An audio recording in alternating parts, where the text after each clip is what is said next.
굳게 닫힌 문. 1762년 여름 조선의 궁궐에서 문 하나가 닫혔습니다. 그 문 안에는 왕의 아들이 있었습니다. 디주. 쌀을 보관하는 나무 갯짝. 그 안에는 28살의 왕세자가 갇혔습니다. 문이 닫히고 자물쇠가 채워졌습니다. 그리고 시간이 흘렀습니다. 여드레가 지났습니다. 정확히는 8일. 그 시간이 지나고 문이 열렸을 때 사도세자는 죽어 있었습니다. 아버지 영조는 그 앞에 서 있었습니다. 이것은 처형이었습니다. 하지만 일반적인 처형이 아니었습니다. 칼도 쓰지 않았고 약도 쓰지 않았습니다. 단지 문을 닫고 기다렸습니다. 왜 이런 방식이 선택되었을까요? 한 나라의 왕이 자신의 아들을, 후계자를 죽여야 했던 이유는 무엇일까요? 오늘 우리는 그날의 궁궐로 들어가 봅니다. 단순히 사건을 재구성하는 것이 아니라 그 안에 있던 침묵과 선택을 들여다봅니다. 이것은 조선 왕조 500년 역사에서 가장 비극적인 사건입니다. 그리고 그 비극은 지금도 질문을 던집니다. 권력이 가족보다 앞설 때 우리는 무엇을 잃게 되는가? 왕이 된 아버지. 영조는 숙종의 셋째 아들이었습니다. 정비의 아들도 아니었고 왕위에 오를 가능성도 높지 않았습니다. 하지만 형 경종이 후사 없이 죽으면서 그는 왕이 되었습니다. 37의 나이에 왕위에 올랐을 때 영조는 알고 있었습니다. 자신의 정통성이 약하다는 것을. 어머니의 신분이 낮았습니다. 무술이 출신이었습니다. 조선은 엄격한 신분사회였고 왕의 혈통은 중요했습니다. 영조는 그것을 극복해야 했습니다. 더 완벽한 왕이 되어야 했습니다. 더 강한 왕권을 만들어야 했습니다. 그래서 그는 탕평책을 펼쳤습니다. 당파를 넘어 인재를 등용하고 왕권을 강화했습니다. 백성의 목소리를 들었고 법을 정비했습니다. 역사는 영조를 성군으로 기록합니다. 조선의 부흥기를 만든 왕. 52년을 재위한 왕. 하지만 왕으로서의 성공이 아버지로서의 성공을 의미하지는 않았습니다. 영조는 불안했을 것입니다. 자신의 왕권을 흔들리게 할 어떤 것도 용납할 수 없었습니다. 그것이 설령 아들이라 해도. 왕은 개인이 아니었습니다. 왕은 제도였고 상징이었습니다. 영조는 그것을 알고 있었습니다. 그리고 그는 아들에게도 같은 것을 원했습니다. 아들로 태어난 세자. 1735년 사도세자가 태어났습니다. 영조에게 오랜만에 얻은 아들이었습니다. 왕실은 기뻐했습니다. 백성들도 축하했습니다. 세자는 기대 속에서 자랐습니다. 하지만 그 기대는 무거웠습니다. 3살의 왕세자로 책봉되었습니다. 5살에 글을 배우기 시작했습니다. 10살에 대리청정을 명받았습니다. 너무 빨랐습니다. 세자는 아버지의 시선 아래 있었습니다. 언제나 평가받았고 언제나 부족하다는 말을 들었습니다. 영조는 엄격했습니다. 완벽을 요구했습니다. 작은 실수도 용납하지 않았습니다. 기록에는 이런 장면들이 남아 있습니다. 세자가 글을 잘못 읽으면 꾸짖었고 자세가 바르지 않으면 화를 냈습니다. 사도세자는 자랐습니다. 하지만 자라면서 압박도 커졌습니다. 15살에 정식으로 대리청정을 시작했습니다. 아버지 대신 정사를 돌봐야 했습니다. 하지만 실제 권한은 없었습니다. 모든 결정은 아버지의 승인을 받아야 했습니다. 세자는 왕도 아니고 그렇다고 자유로운 개인도 아니었습니다. 그는 어디에도 속하지 못했습니다. 궁궐 안에서 세자는 고립되어 갔습니다. 균열의 시작. 언제부터였을까요? 사도세자의 행동이 이상해지기 시작한 것은 기록에는 여러가지 증상이 남아 있습니다. 의대증이라는 병명도 나옵니다. 옷을 자주 갈아입었고 밖에 나가는 것을 두려워했습니다. 갑자기 화를 내기도 했고 사람을 때리기도 했습니다. 하지만 이것을 어떻게 해석해야 할까요? 정말 병이었을까요? 아니면 극심한 압박 속에서 나타난 증상이었을까요? 오늘날의 심리학으로 보면 사도세자는 심각한 스트레스 장애를 겪고 있었을 가능성이 높습니다. 아버지의 끊임없는 질책, 궁궐의 감시, 권력은 없지만 책임만 있는 위치. 하지만 조선시대에는 그런 개념이 없었습니다. 그것은 그저 이상한 행동으로 기록되었습니다. 그리고 정치적으로 이용되었습니다. 노론과 소론. 두 당파는 세자를 두고 대립했습니다. 노론은 세자의 행동을 문제 삼았고 소론은 세자를 보호하려 했습니다. 세자의 병은 개인의 문제가 아니라 정치적 쟁점이 되었습니다. 영조는 흔들렸을 것입니다. 아들을 걱정하는 아버지와 왕권을 지켜야 하는 왕 사이에서 시간이 갈수록 영조는 왕의 자리를 선택했습니다. 궁궐이라는 감옥. 궁궐은 넓었지만 세자에게는 감옥이었습니다. 나갈 수 없었습니다. 마음대로 사람을 만날 수 없었습니다. 모든 것이 보고되었고 모든 것이 기록되었습니다. 세자 곁에는 내관들이 있었습니다. 하지만 그들은 세자를 돕는 사람들이 아니었습니다. 그들도 궁궐의 정치 속에 있었습니다. 누가 세자의 편을 들 수 있었을까요? 신하들은 조심스러웠습니다. 세자를 돕는다는 것은 왕을 거스르는 것으로 비칠 수 있었습니다. 반대로 세자를 비판하면 미래의 왕에게 미움받을 수 있었습니다. 그래서 많은 이들이 침묵을 택했습니다. 세자의 아내 해경궁 홍씨는 나중에 회고록을 남겼습니다. 한중록. 그 책에는 궁궐 안의 공포가 기록되어 있습니다. 세자는 도움을 청할 곳이 없었습니다. 말할 수 있는 사람이 없었습니다. 고립은 병을 더 깊게 만들었습니다. 그리고 병은 더 큰 고립을 만들었습니다. 악순환이었습니다. 선택의 날. 1762년 윤 5월 13일. 영조는 결정을 내렸습니다. 세자를 폐하는 것이 아니라 죽이기로. 왜 뒤주였을까요? 조선의 법에는 왕족을 처형하는 방법이 명시되어 있지 않았습니다. 왕의 아들을 공개적으로 처형할 수는 없었습니다. 그것은 왕실의 권위를 무너뜨리는 일이었습니다. 사약을 내릴 수도 있었습니다. 하지만 그것조차 공식적인 절차였습니다.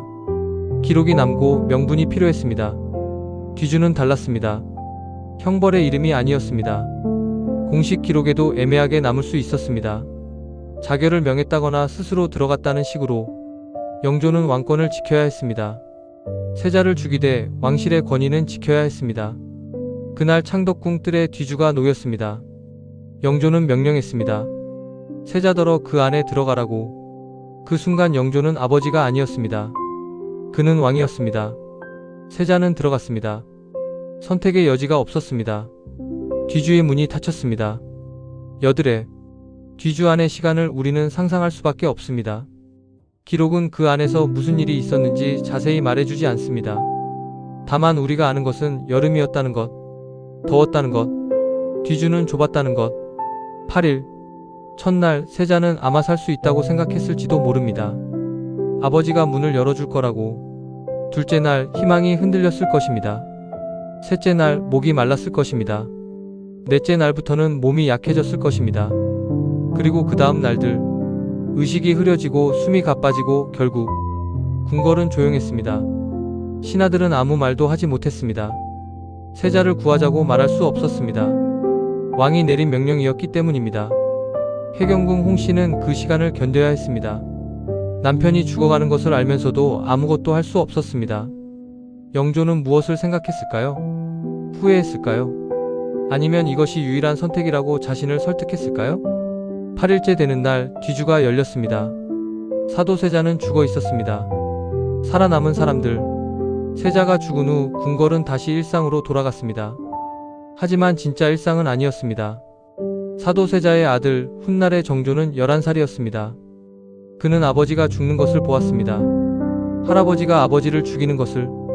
정조는 살아남았습니다. 하지만 그 기억을 지우지 못했습니다. 25년 후 정조가 왕이 되었을 때 그가 가장 먼저 한 일은 아버지의 명예를 회복하는 것이었습니다. 사도세자라는 시호를 내렸습니다. 사도. 생각한 바를 이루지 못한 슬픔. 정조는 아버지의 무덤을 옮겼습니다. 더 좋은 자리로. 그리고 자주 찾아갔습니다. 하지만 그것으로 상처가 치유될 수 있었을까요? 정조는 평생 그 기억 속에서 살았습니다. 강한 왕이 되려 했고 개혁을 추진했지만 언제나 불안했습니다. 해경궁 홍씨는 더 오래 살았습니다. 남편이 죽고 시아버지가 죽고 아들이 왕이 되는 것을 보았습니다. 그리고 80이 넘어서 회고록을 썼습니다. 한중록. 그 책은 변명이 아니었습니다. 기록이었습니다. 궁궐에서 무슨 일이 있었는지, 왜 그런 일이 벌어졌는지. 그녀는 침묵하지 않았습니다.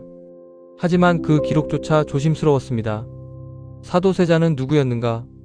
역사는 사도세자를 어떻게 기억해야 할까요? 괴물이었을까요? 희생자였을까요? 조선의 공식 기록은 그를 병든 세자로 남겼습니다. 왕이 어쩔 수 없이 내린 결정으로 정당화했습니다. 하지만 다른 기록들은 다릅니다. 세자가 총명했다는 기록도 있고 백성을 생각했다는 이야기도 있습니다. 사도세자는 복잡한 인간이었습니다. 한 가지로 설명할 수 없는, 그는 분명 문제가 있었습니다. 폭력적이 되었고 통제를 잃었습니다. 하지만 그것이 그의 본성이었을까요? 아니면 환경이 그를 그렇게 만든 것일까요? 만약 그가 왕세자가 아니었다면, 만약 아버지가 영조가 아니었다면, 만약 궁궐이라는 공간이 아니었다면 그는 다른 삶을 살 수 있었을까요? 우리는 알 수 없습니다. 다만 확실한 것은 사도세자는 한 인간이었다는 것입니다. 완벽하지 않았지만 그렇다고 악마도 아니었습니다. 그는 압박 속에서 무너진 사람이었습니다. 도움받을 수 없는 구조 안에서 고립된 사람이었습니다. 그리고 그는 아들이었습니다. 아버지의 사랑을 원했을 아들. 그날 죽은 것. 1762년 여름 뒤주 안에서 죽은 것은 사도세자만이 아니었습니다. 그날 영조의 무언가도 죽었습니다. 아버지로서의 자신, 인간으로서의 선택. 그날 조선의 무언가도 죽었습니다. 왕실의 순수함, 권력의 정당성. 뒤주는 상징입니다. 그것은 단순한 형벌 도구가 아니라 조선이 선택한 방식이었습니다. 문제를 해결하는 방식, 보이지 않게 처리하는 방식. 뒤주는 공개적이지 않았습니다. 하지만 숨길 수도 없었습니다. 궁궐 안의 모든 사람이 알았습니다. 그리고 역사가 기억했습니다. 조선은 이 사건으로 무엇을 얻었을까요? 왕권의 안정? 일시적이었습니다. 정조가 왕이 된 후 그는 아버지의 복수를 하려는 사람들과 쉬워야 했습니다. 사도세자 사건은 끝나지 않고 계속 정치적 쟁점으로 남았습니다. 결국 조선은 이 사건으로 상처만 얻었습니다. 왕실은 신뢰를 잃었습니다. 백성들은 궁궐을 두려워하게 되었습니다. 그리고 질문이 남았습니다. 권력이 가족보다 앞설 때 우리는 무엇을 잃게 되는가? 영조는 왕권을 지켰습니다. 하지만 아들을 잃었습니다. 조선은 제도를 지켰습니다. 하지만 인간성을 잃었습니다. 오늘날 우리는 창덕궁을 걷습니다. 그 궁궐 어딘가에 뒤주가 놓였던 자리가 있습니다.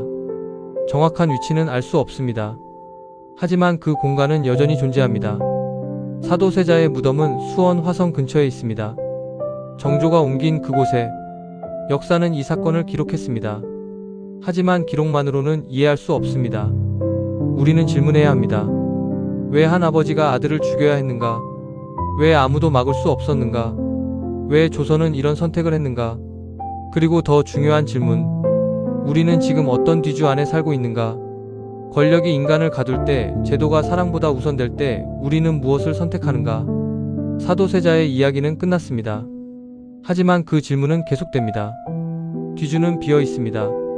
하지만 그 안에 있었던 침묵은 아직도 말을 합니다. 귀 기울이는 사람에게만.